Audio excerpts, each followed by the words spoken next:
Hi guys, welcome to this Photoshop tutorial. Today we're going to look at how we run actions and how we import and export them.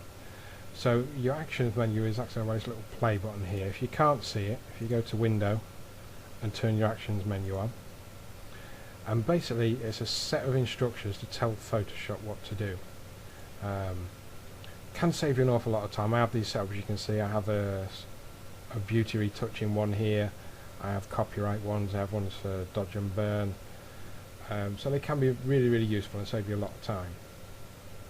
Now you can buy these or download these from the internet, but what a lot of people struggle with is how they save them back out, because for some strange reason, if you were to click, let's go to this skin soften one, if you were to click on this one, you would think that in this flyout menu you would have an option to save actions, but you don't. It's greyed out, you can't use it. For some reason you can only save a set, which is basically you can only save the folder that the action is within.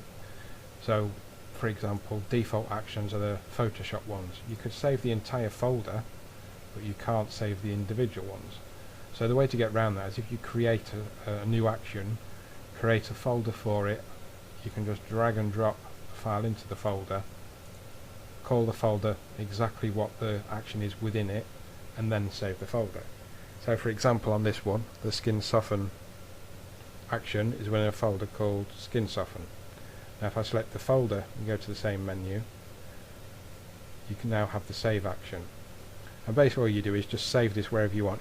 It will default to the presets folder within the Photoshop files, but you don't have to save it here. You can save it any way you like, save it onto a different drive.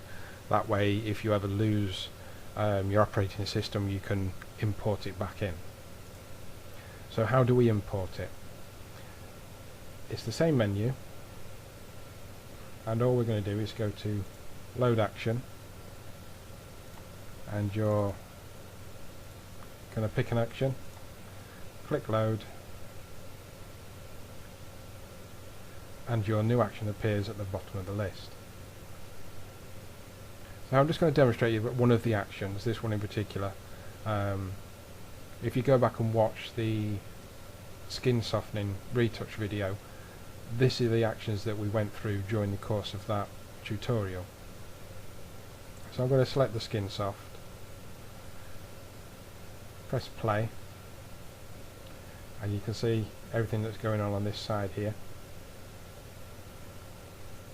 So it's created multiple layers of our photo, it's added filters to them all, it's renamed the layers, it's basically done a lot of legwork for you in the first place. So with this particular action, it's actually left us right on the layer where we need to be. It's even selected our brush tool for us. So all we need to do now is to change the opacity of our paint and paint on this layer mask with grey paint, then change this one to overlay, and that's our beauty edit done.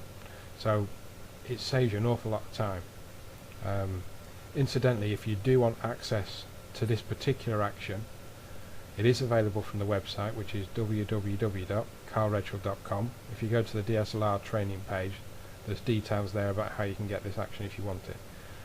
Thanks for watching. Till the next time, bye for now.